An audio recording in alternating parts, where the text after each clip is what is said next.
And good evening and welcome. My name is Ryan Belmore. Alongside of me, on my left, on your right, on my right, on your left, is Crossnitz. How are you doing? We're doing okay, Ryan. How are you doing? All right, good evening. It is 5 p.m. here on Monday, August 24th, and we're just getting through these candidates. You know what I think is great, and I give all the candidates who have participated credit for joining with us, for understanding the importance of reaching out to the voters. I'm impressed with the quality of the candidates. I am impressed with their candor, and laying out for people where they can make good choices. So, and those who didn't participate, and that's very, very few. We still have an opportunity for you, but you're missing an opportunity by not joining us. That's it. We have three more. Well, we have one this evening right now, and then we have three tomorrow and one on Wednesday. Yep. And then we are changing it up and going to the House races for Senate and races for House. Oh, wait, hold on a minute. Okay. Changed it up. Changed it up. Rally cap. Reminder: there's a primary coming up, and today we're actually not talking about a primary, even though you should still go on September 8th and vote and participate in the primary, no matter where you live in the world, or at least in Rhode Island. But in Ward 2, there are two people going for that seat that has been vacated by Lynn Segley because she's running at large. And joining us here today to chat about Ward 2 and his candidacy is Charlie Holder. Hey, buddy. Hey, guys. How you doing? I'm doing all right. And how are you? I'm wonderful. All right. You can't get better than that. Charlie, I'm a little nervous. I won't lie. It's all right. Everybody's been a There's a lot little of things in nervous. front of big crowds, but for whatever reason, this Zoom thing is a little different. It's not that big of a crowd. It's just Frank and I, and you've spoken to us before. And 17,000 other people out there, but don't worry about that. There's 17,000. There's 24,000. That's it. Charlie, for those that somehow don't know who you are, can you give us a little glimpse into your background, what you do, and why you chose to run for office in Ward 2? Yeah, absolutely. Is that my doorbell? Is that your No, that's my doorbell. I'm coming. My name's Charlie Holder. I'm born and raised in Newport, Rhode Island. I've always lived in Ward 2, come to find out my whole life, even though I bounced around in different houses and apartments and whatnot. But I'm currently the operations manager for Midtown Oyster Bar and Surf Club. I'm doing that the last 8 years. Before that, I ran the old Pier restaurant for a couple of years, kind of brought that back to a great existence. And then where did I go? Springfield College. I went to college, Rogers High School, Thompson Junior High School, Sullivan School for 6th grade, Sheffield for kindergarten through 5th grade. All right. So a little bit of Newport education as well as a little bit of hospitality thrown in there. So it'll be a very interesting conversation today. And let's get Frank. Frank, was it anybody important? No, just a politician. Okay. Get away. Yeah, no, 19 of them. I don't know how you can't there's walk a down the street. brochure. Wow. All right. So, Frank, why don't you get us started here? So, Charlie, I presume while I was off dealing with this politician, you gave your background a little bit. Yes. So why don't we start off right away with what's on everybody's mind, and this is the coronavirus and how the city is handling it, how the state is handling it, whether there is anything you would do differently, and whether there was anything you would do more to enforce the restrictions. Yeah, well, from the very beginning, obviously there was not much information on the virus. Just to give you an idea, my sales of Corona beer went down 85% that first week, because probably people thought they were going to catch it from drinking that. So since then, sales have gone up, right? they're creeping back up. But I think the city of Newport has done an admirable job of trying to get control of the situation. The Zorro Brigade, I think, has been great.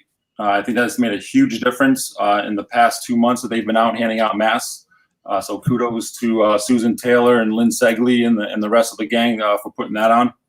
I also think Joe Nicholson has done a tremendous job, especially for us restaurants and other businesses, giving us a little bit more leeway into, especially the outdoor seating and to doing the things that we were able to do. You definitely see that on Broadway, obviously, when they kind of gave up the much needed parking spaces to put some outdoor seating in. I think that was great. So again, I think the city's done well. As far as the state level goes, it's been a little tough. I've been part of the Rhode Island Hospitality Association for the last year and a half, so I've been able to get into a lot of some good meetings with them, along with the Department of Commerce, Department of Health, and the governor's office. And to be honest with you, the message from the state has been very erratic, to put it plainly, I guess. That's why I think the city has done a great job in that respect. Charlie, can you, on the front line in hospitality, it would be silly not to use this opportunity to talk about some of the challenges that you and your staff are seeing on a daily basis, from customers, sales, economics, things like that. Yeah, well, I definitely have worked twice as hard for half the sales this season than normal, but not only myself, Midtown Oyster Bar and Surf Club, but I think everyone in Newport, as far as the restaurant and the hospitality industry has gone, I think people have gone above and beyond what was expected from them, and also what they expected from themselves. People have gotten very creative with the outdoor dining aspect of it, but just to be able to have indoor dining, it's increasingly difficult to do so, just because of the public is still, there's a lot of people out there that are still afraid to eat inside or do anything inside for that matter. My staff has been tremendous. We've done a really good job. We've been visited from the Department of Health and or the Department of Business and Regulations 3 separate times. All 3 on Saturday nights, right in the middle of business. One was 4th of July. And every single time when I've talked to the inspectors coming in, they just commended how great of a job we've done. They always say, this is fantastic. We're going to give you 100 out of 100. And actually, in the Daily News today, there was a little blurb on some of the places in town that did great on their inspections. I know the Red Parrot across the street from Midtown was in there, and a few others. I think Fastnet was in there too. But so that's just a pat on the back to everyone in that industry. Charlie, what would you do to help, or what are some of the steps you think need to be taken to help the city recover economically from the pandemic, after this pandemic is over? Yeah, that's a great question, Frank. Not to be pessimistic, but you don't recover from something like this. We are such a seasonal town, and at least in my industry, the hospitality and tourism industry, you don't get back lost weekends, lost weeks, lost months. You just hope to pull up your bootstraps a little bit higher and continue on and move on. It's just what you do. That being said, I know one of the questions is asked is, does Newport rely too heavily on our industry, the tourism and hospitality industry? And we'll jump right to that one. And I'm going to say it should rely heavily on it. This is what Newport has always been. It's what Newport will always be, regardless of what other industries we bring in. Are we the only thing in town? Absolutely not. There are other industries we need to focus on as well. We do have the marine industry. We do have, we have the defense industry in town as well. And then there's going to be some new remote businesses that people can work from home. The Innovate Newport has done a nice job, but even a place like that during this epidemic, that building's basically empty. So it's difficult. There's no question, but we will recover. There's no doubt about that. We will go on, and every day is a new day, and you just keep working. You never stop. You either adapt or you die. There have been some suggestions that as you move forward, the pandemic has kind of shifted a little bit the way Newport ought to be promoting even its tourism industry to embrace maybe even a larger audience. Yeah, well, you never want to stay with one. You can't be a one-trick pony. You have to be able to have other things.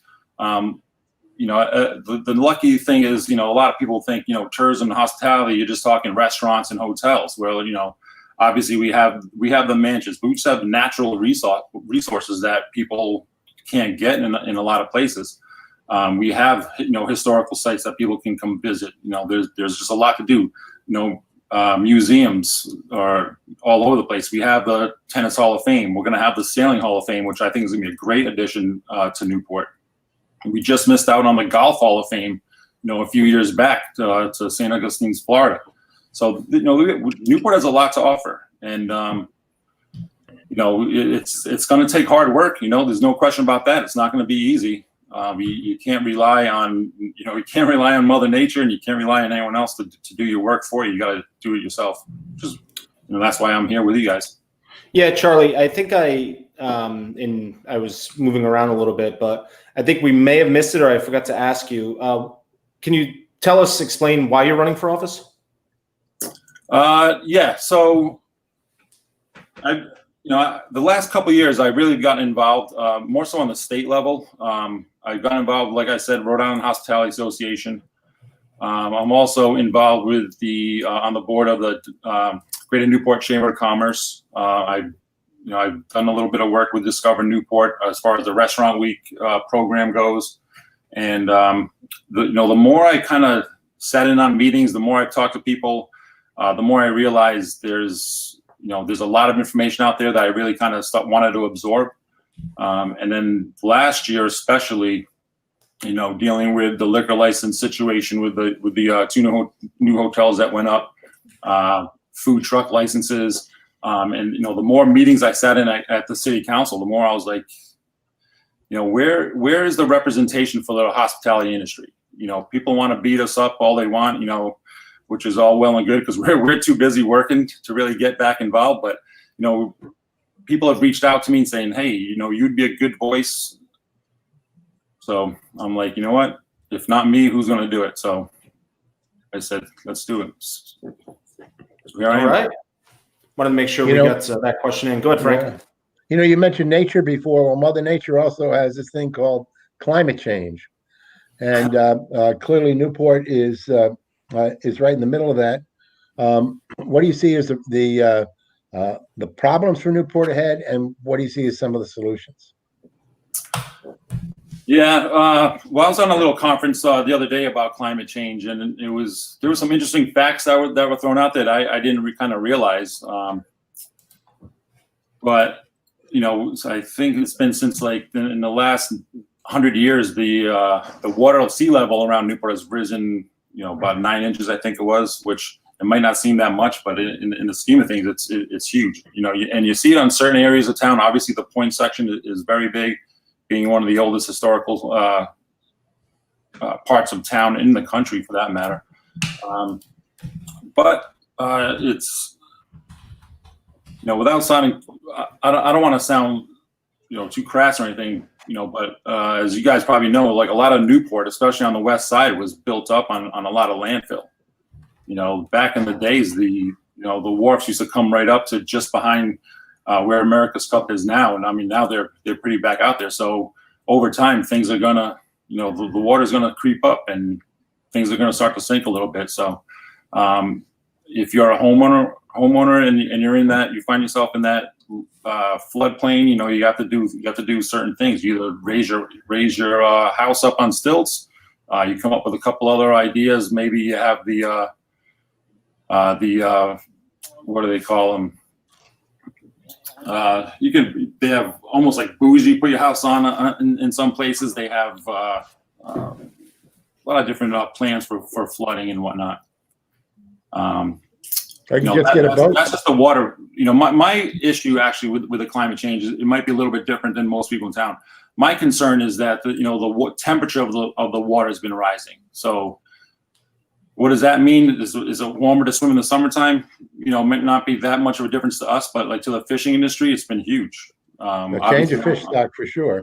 Yeah, well, absolutely. I mean, lobster fishermen used to be big around here. Now it's very difficult to find, you know, to find lobsters because they've moved up north even more so. A lot of them have gone to shell fishing for clams. Obviously I'm at Midtown Oyster Bar, so I'm dealing a lot with that part of it as far as oysters and clams and whatnot. And I talk to these farmers all the time, and you know, things change, you know, rapidly just in the last 10 years as far as what they're trying to go through and what they do. Obviously, regular fishing is done here. You know, you used to be able to go up and down the wharfs, you know, not even that long ago, and you'd have fishing boats all over the place. And now I think there's just a few over at State Pier, and that's about it. Do you think any of this can be saved? It can be saved. I don't know. I wouldn't say saved, changed. You know, you have to find other ways, you know, to make livings. Like I said, the guys used to go lobster, I guess we call it fishing, are now, you know, in the clam business. But, you know, we have to change how we do some things. We need more, you know, solar power. We need more wind power. We need to be a little bit more green in how we operate as far as getting around town and things of that nature. But, you know, we will adapt. Like I said earlier, you know, you have to adapt and make things work. I want to kind of switch gears just a little bit, and we've had the all of these Black Lives Matter protests around the country has raised awareness for sure of some racial concerns, and of course Newport was among, if not the leading slave trading city in America many years ago. Do you see that there's systemic racism in Newport, and how can the city address this? Well, I can only really speak for, obviously I'm only going to speak for myself and my situation. So do I think there's a problem with systemic racism in Newport? I'm going to say no, but it is definitely an issue. Newport is I think a pretty dynamic place when it comes to that regard. You know, as long as I remember growing up, I was always brought up with people of you know, other colors, other racial groups. So I've never really seen it firsthand until I really went to college, to be honest with you. You know, I was always taught you treat everyone the same, and you want people to treat you that same way. I do know there's a great, you know, we'll just talk about like the Black community in Newport, since that's you know, a lot of it stems from that. But you know, there's a great group of people in the city, you know, a great group of role models, I think, that a lot of people can look up to. You know, going back to, you know, the former mayor Paul Gaines, who just got the gym at the Pell School named after him. I actually went to school with Paul Gaines Jr., his son. Great family. I've known them for a long time. Jimmy Winters, who's a longtime Newport police officer, has done a lot of work in the community. You know, Victoria Johnson, I used to coach basketball at Rogers High School. She was the principal, first, you know, lady principal of African-American descent as well. Right now you have Frank and Mike Newsom that coach the football and basketball teams at Rogers High School. Well, these are really great guys to look up to. You have Marvin Abney, who's been in you know, the state political realm for a long time. There's a lot of people that the Black community can look up to and emulate. You know, that being said, there's still a lot to learn. You know, this will never go away. It'll never be as perfect as people would like it. It's just human nature, unfortunately. But if everyone just takes their part, does what they're supposed to do the right thing, you know, treat people equally, you know, we'll make it through. As far as Newport goes, as I said before, you know, I just don't want to see Newport take the problems that are in the country and bring them in here, because we don't necessarily have a lot of those issues. but we do have some issues to work out. Let's see here, Frank. I'm taking it. It's my turn here. We're going to jump from you mentioned it a couple times there about some schools, and why don't we make our way over to the schools on November 8th, November 3rd, in case people don't know, you're going to be voting on a school bond question, and it will put an addition at Pell School as well as a replace Rogers High School eventually. Where do you fall on the school bond question? If you support it, if not, if the bond fails, what should the city do to address school building needs? Yeah, so I'm for the bond. To be honest with you, I think it's almost a no-brainer. Pell School is obviously, we need a bigger school, which is a good thing. Obviously, there's more, a younger generation coming up, so that's a good thing. As far as Rogers High School goes, do we need a new building? No question. We needed a new building back in 1987 when I graduated from there. So that's nothing new. Even back then when I was in school, the windows were like 5 different colors. They were blue, green, orange, purple. But at least now they're the same green color. But we definitely do need a high school. I would actually like to see it move to a different location. I don't think it's a great location where it is right now. But that's another subject for another time. Let me put it this way. So the reason we do need a new high school is because students and teachers, they need a central location, someplace that they can actually call home and be proud of.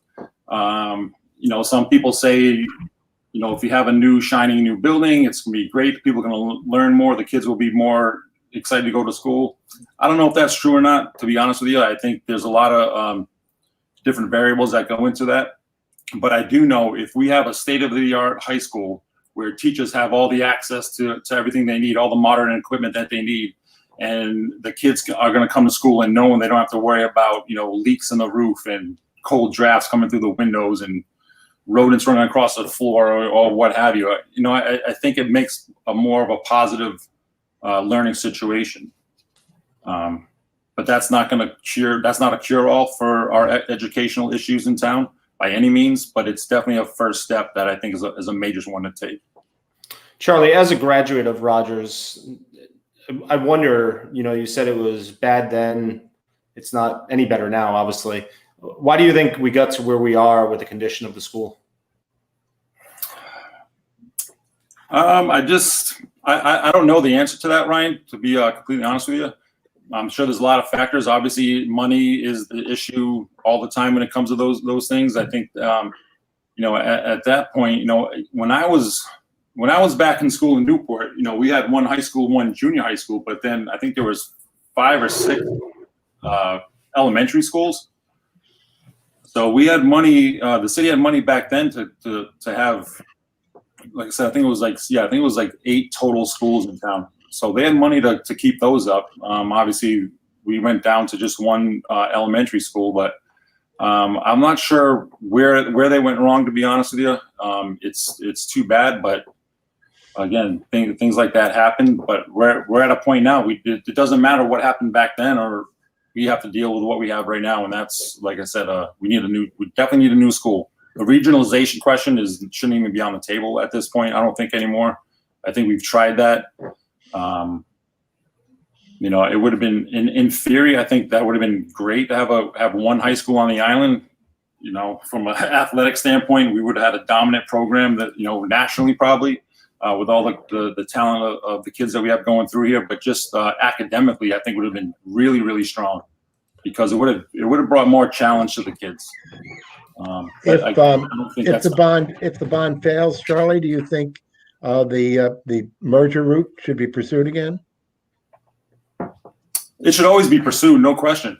And I think what's going to happen come this November with the election in Newport and Middletown, and even Portsmouth for that matter, is going to go a long way into if that's going to be a possibility.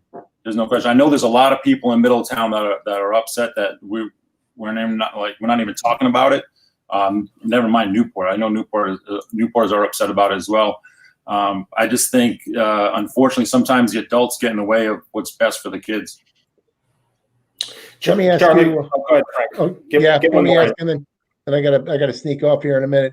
What would you do to make Newport a more attractive area and more affordable for people to live? It's affordable housing, huge issue. Oh, absolutely, 100%. Now, I do want to ask, so are you talking affordable housing for just in general for people to buy, or are you talking lower income housing?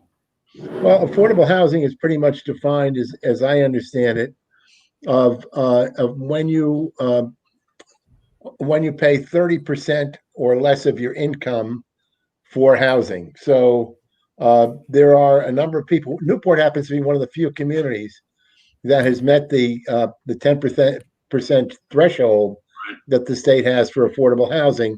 But it seems to me that 10% is an arbitrary number. But there's, I guess it's affordable housing, and then there's yet other housing that may be maybe a little higher scale than that. That might be better for working families. I'm not sure, but clearly affordable housing is an issue, and it's tied also to the issue of racism. Right. So as far as the housing situation goes, this is something that's been coming down the pike for a long time. I go back 20 years ago. You can go downtown, get an apartment, in the lower side of Newport for anywhere from $500 to $700 a month, like no problem. Now, I believe the average apartment for downtown Newport $2,000 a month. That's a huge difference. A lot of that has to do with the short-term rentals and Airbnbs, which kind of has priced people out because you have a lot of people out of town coming in buying secondary houses, and obviously they're using them as a business expense as opposed to a living expense. I think the number is of the houses that are owner occupied in Newport is like 40%, which is crazy. I think the national rate's around 60, 64%, something like that. So obviously people are using the housing market in Newport as a business as opposed to, their residents. When you get into not just the north end, but other parts of, pockets of Newport, you're going to have some lower income housing, which you need. Newport's a city. There's a variable level of people and income that they make, and not everyone can afford to live downtown. You can't afford to live around the drive. Some people can't even afford to live in some of the older neighborhoods. Even if you were able to afford a house in Newport at, I don't even think you can even get one for less than $400,000. You're still buying a house and having to put another $125,000 into it. So it's not just buying a house. It's okay. What condition is that house in? What can we do to fix that? There should be more restrictions on short-term rentals, more restrictions on Airbnbs.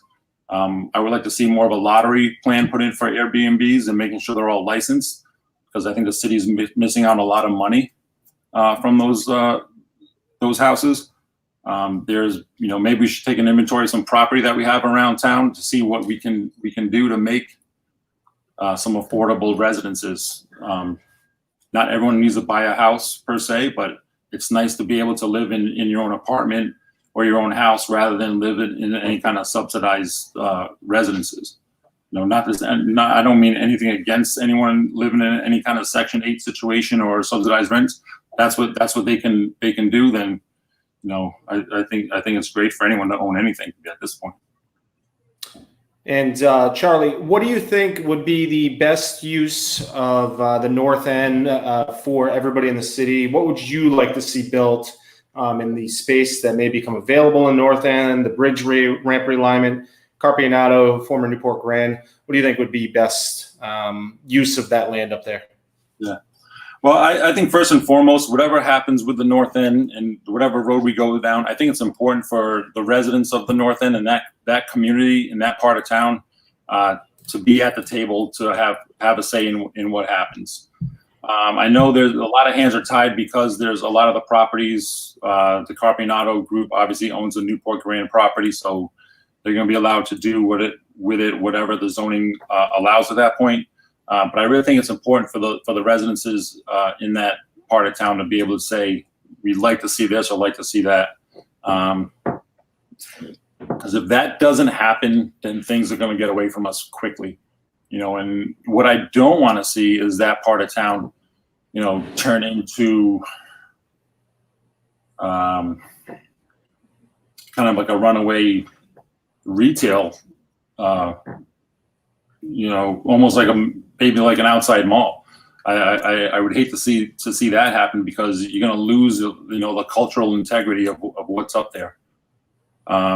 As far as,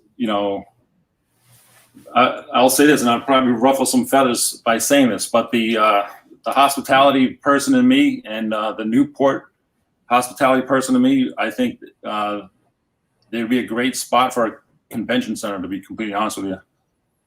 I think it would bring, and I say this because I think it'll bring a lot of jobs in, number one. Granted, there may not be, you're not going to be making six-figure jobs, but there's going to be a lot of jobs for a lot of people that are looking for work, whether it's a lot, especially secondary income, but also bring year-round business into town, which will help, everybody, especially the tax coffers for the city as well. One of the things I always joke about is everybody has lists. I have lists right here. I make lists, priorities for the day, priorities for the week, priorities for the month. If elected, you've probably put a little bit of thought into it, or maybe a lot of thought into it. What would some of your top priorities be? They could be, you could name 3, you could name 1, you can name 20 if you want. Yeah, well, I'm running for, keep in mind, I'm running for the 2nd ward. So that's kind of really my focus right now.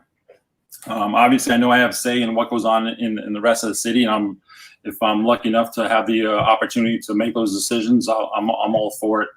But my main, some of my main goals are, we just talked about the education part of it, in the school bond. I think it's super important that we get a stronger education system.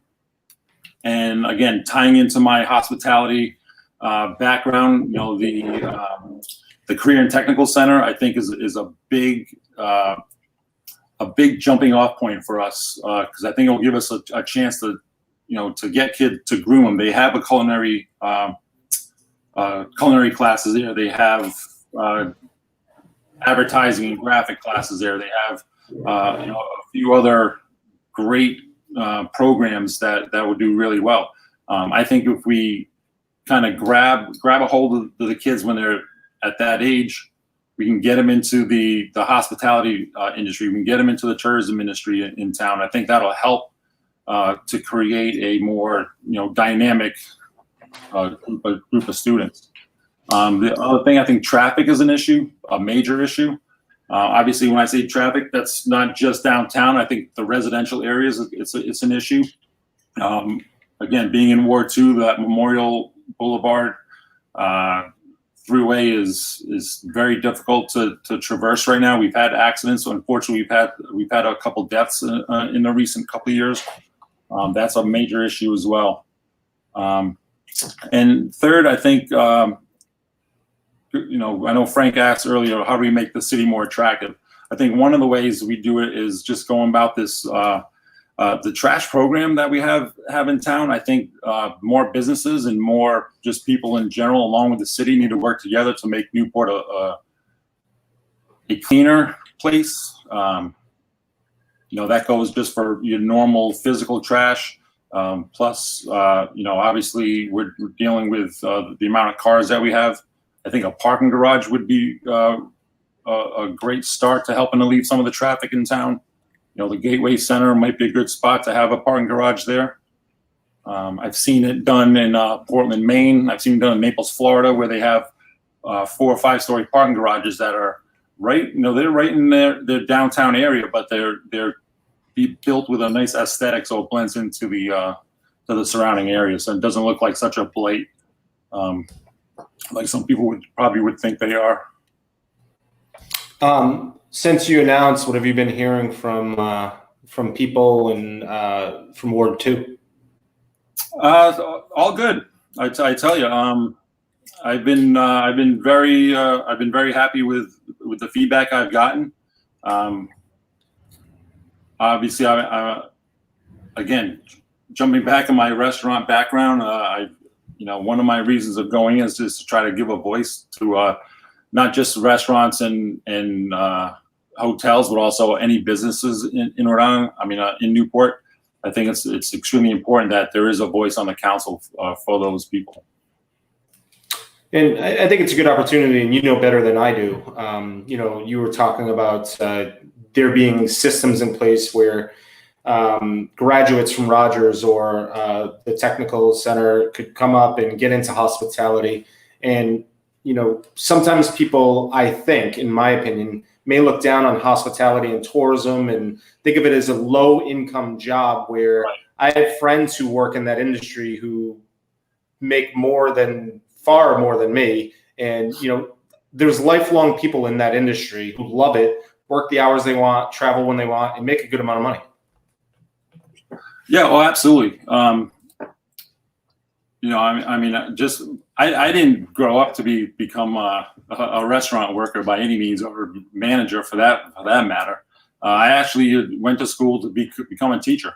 That's how I got into coaching at Rogers. And but what I realized that my job I was bartending at the time, and the money I was making doing that compared to teaching was crazy, to be honest with you. And I got to travel around the world. I've seen a lot of great places, and that's what got me to running again for council, is because I want to see Newport continue to be a great place that it is, that it always has been.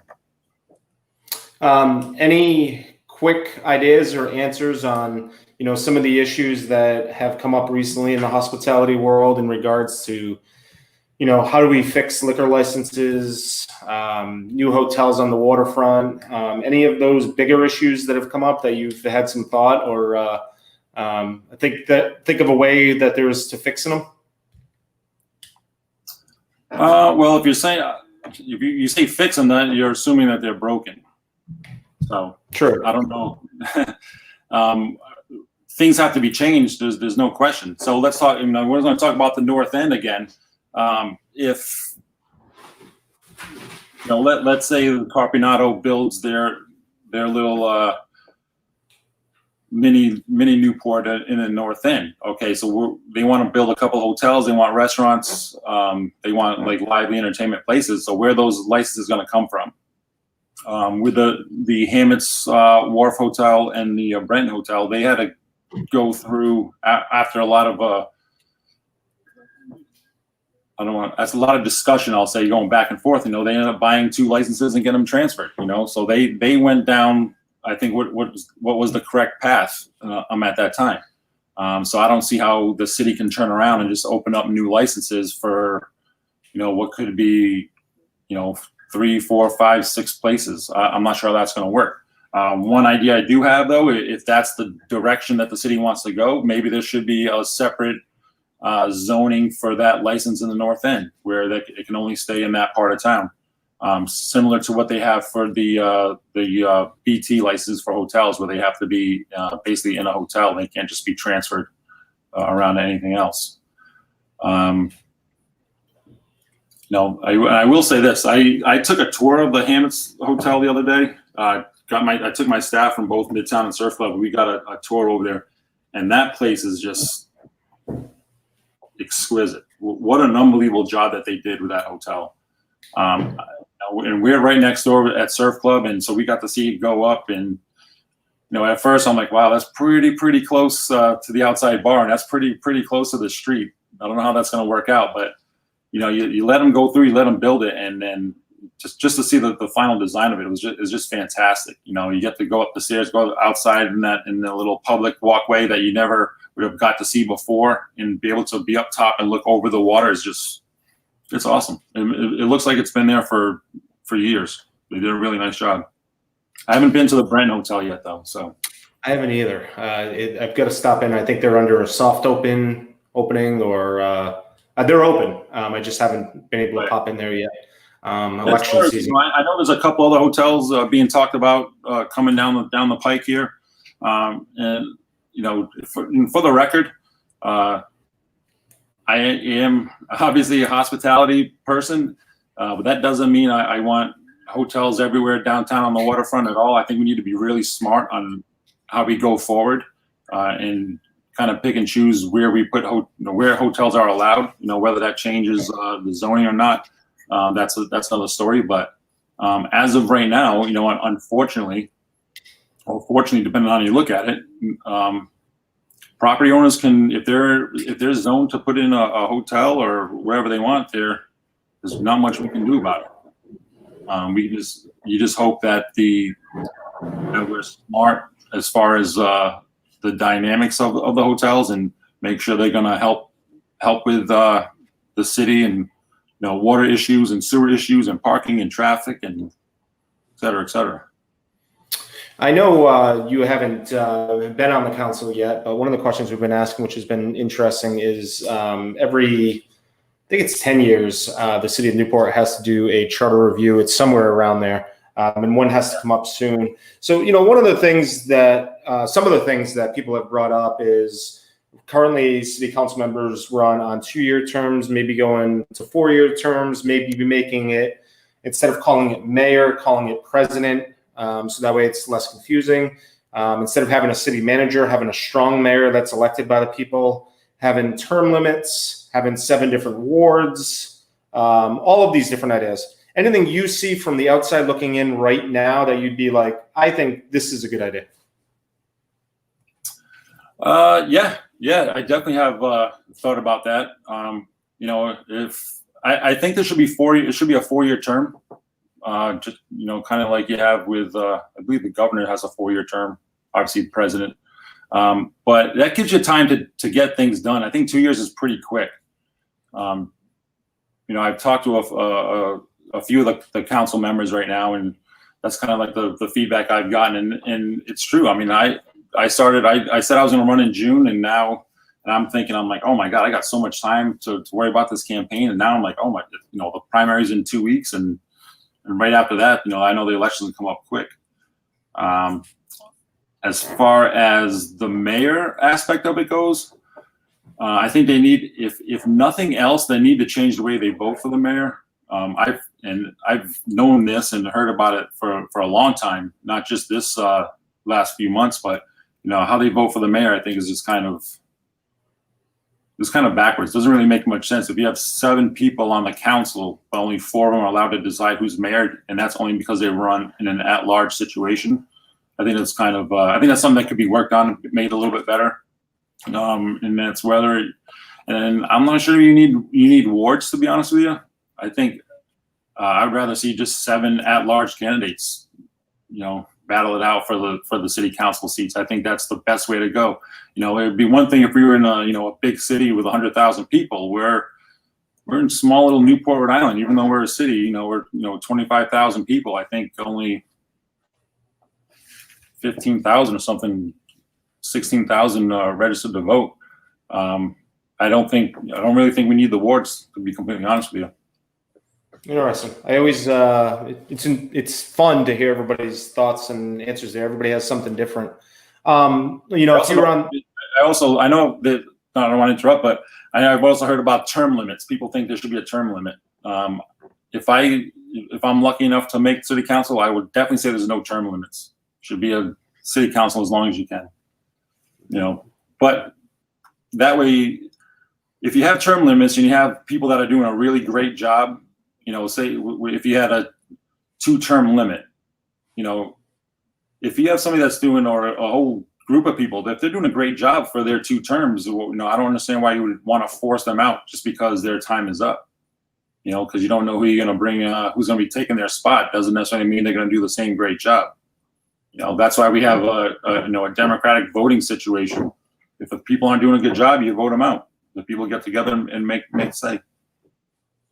It's interesting you said democratic. I'm surprised, and you don't have to answer this or bring it up, but I'm surprised out of the, I don't know, 15 candidates I've talked to, nobody's brought up partisan or nonpartisan seats here, at least for Newport City Council. I know in other towns in Newport County, they run as Republicans or Democrats as candidates. I'm just surprised that hasn't come up yet. It's interesting. Newport's one of the few places that give you the option of not being affiliated. Yeah. Yeah, and honestly, I had been registered as a Democrat. 'Cause I think back then you had to pick one or the other. Obviously, Rhode Island's a very heavy Democratic state, but I actually changed mine to non-affiliated. And one of the reasons, and again, I'm just being transparent. I think what's been happening with the country and the voting situation is, you see it where you're either a Republican or you're Democrat, you're the left or you're right, and there's no in between. And I think that's not.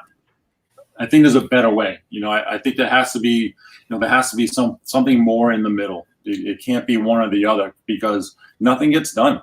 And again, you see it on a national stage more so than you do locally. But you need people that kind of work together, and. Not that you have to believe the same thing. You definitely have your differences, but you still have to be able to work together and see the other side. And that's how you make your decisions from there. So I'm actually, like I said, I'm non-affiliated now. Charlie, if you were on this side of the table at the very beginning and helping Frank and I write these questions for the candidates, or if you could send out an email and have every single candidate answer a question about their candidacy, or if you were telling voters, hey, this is the question that, you think each candidate should answer, what would it be? Well, just in general, the easiest question, I think, and this is the one that's been, I think, on most people's minds around the country, is a hot dog a sandwich? That is a good one. You're in a restaurant. I don't know. What does Chef Brian say? Oh, hot dog is its own category. Everyone knows that. And all right, so depending on the answer to that question, what does it tell you about the candidate? I can spin this. We'll be forever. Well, it all depends on what the condiment they use. So. Okay. All right. But actually, no. So going back to your question, Ryan, honestly, so if I had a chance, the current council people, I want to ask them a question, and the couple that I talked to, I did ask them. My question is, so what would you change? Well, what would you do differently in the past 2 years that you've been on the council? There's been obviously there's a handful of hot topics that they've had to deal with, and a couple that I talked to them about, and it was just interesting to get the feedback from them of what was going through their mind on some of the decisions. And then as far as the general candidates, the ones that haven't run before or are not, maybe not haven't run before, but are not currently sitting on the city council. The big question is, why do you think you'll make a difference? What is it about you that's going to make a difference that you feel, not what anyone else feels? Obviously you want to be presentable to all the voters, but when it comes down to it, you're going to be the one up there on that stage making a decision, and you're going to have to vote one way or the other on a lot of things. So it's not easy to do. There's a lot behind the scenes. I've seen it. I've never run for political office, not since I was a junior in high school, and I ran for school social committee. What were the results? Which I won, which was okay. Hell of a problem.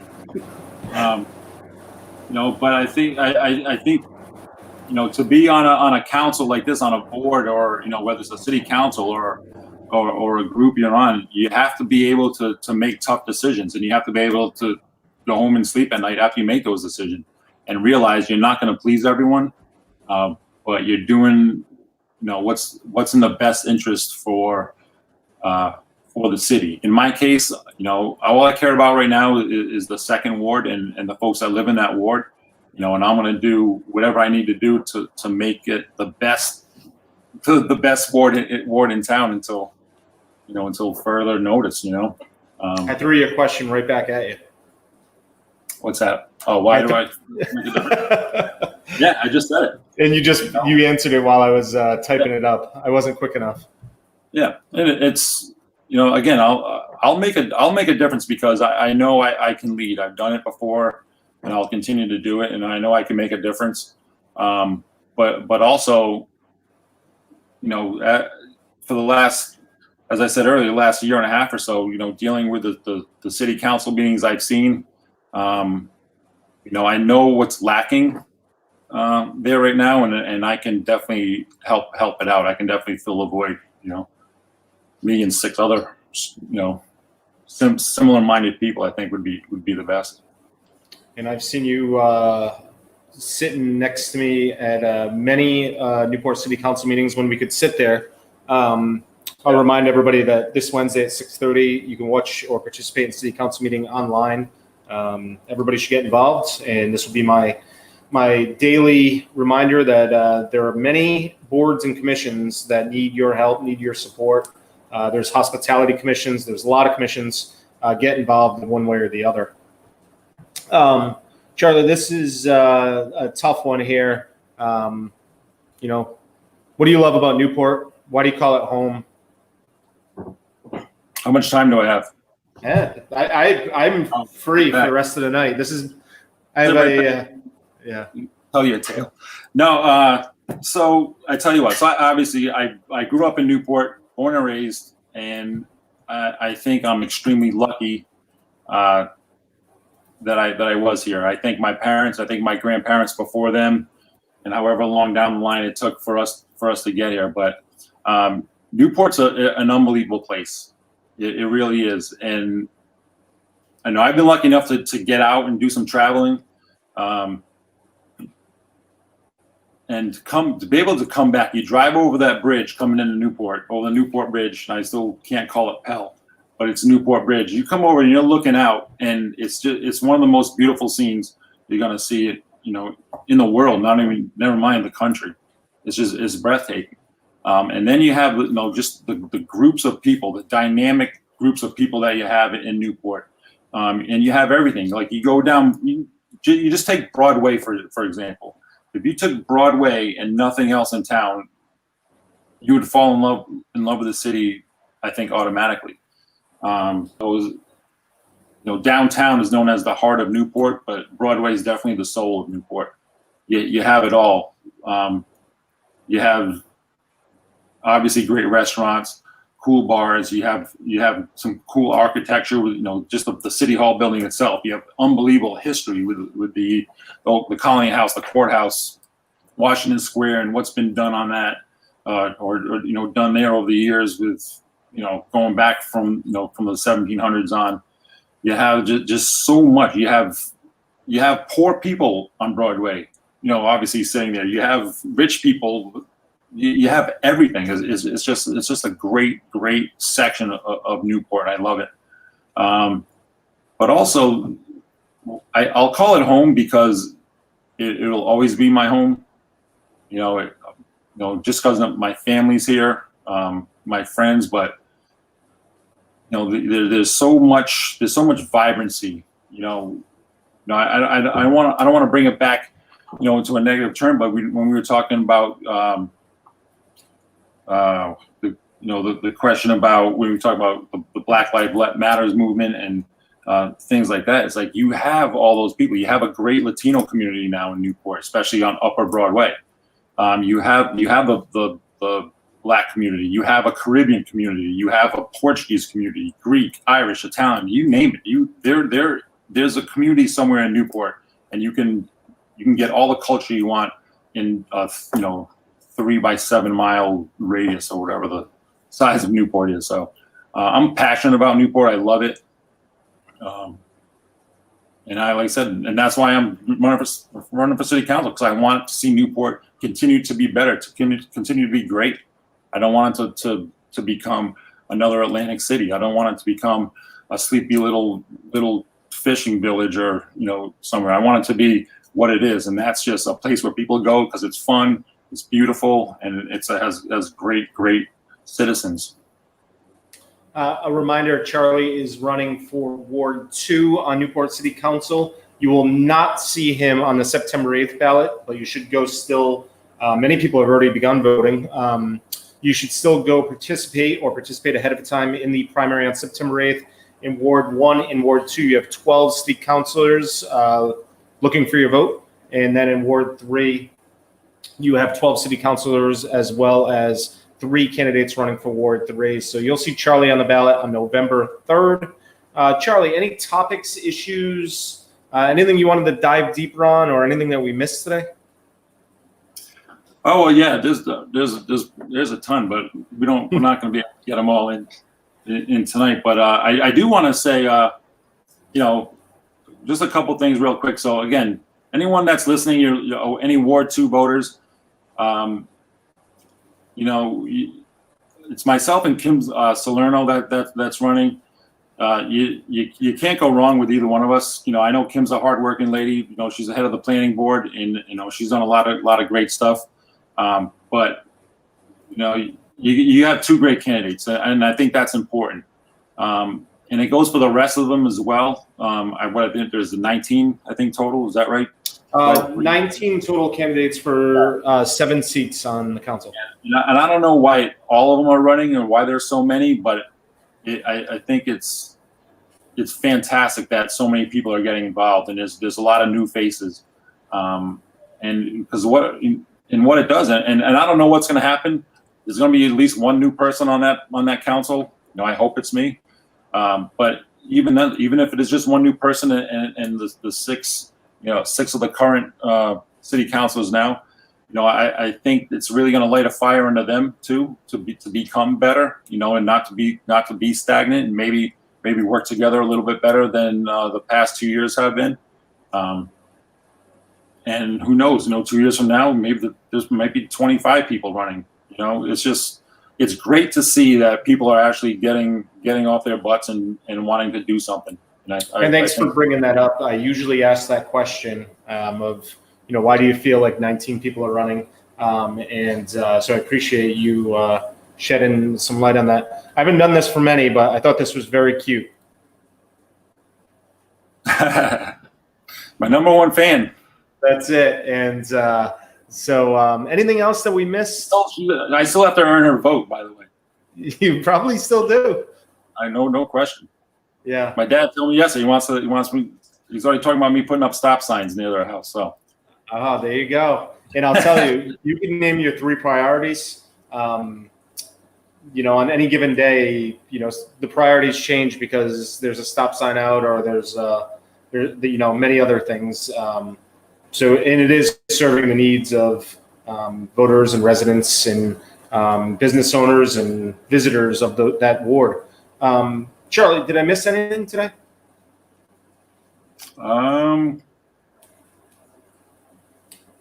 No, I mean, we had a lot of great topics. I think it's a lot of important issues that are facing Newport and facing the voters.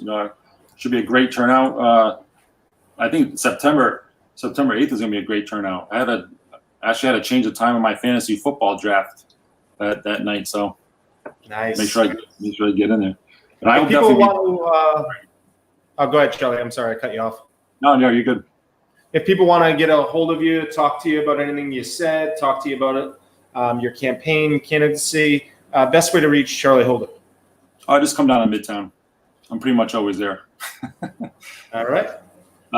So you can call me. I'll give you my cell phone number directly. It's 401-480-9079. You can reach me at Charlie at Second Ward, Charlie for secondward.com. You can reach me on my personal email, which is CM as in Melvin Holder, CMHOLDER at ymail, which is the letter Y, MAIL.com. What is it? Charlie for City Council on Facebook and Instagram. Awesome.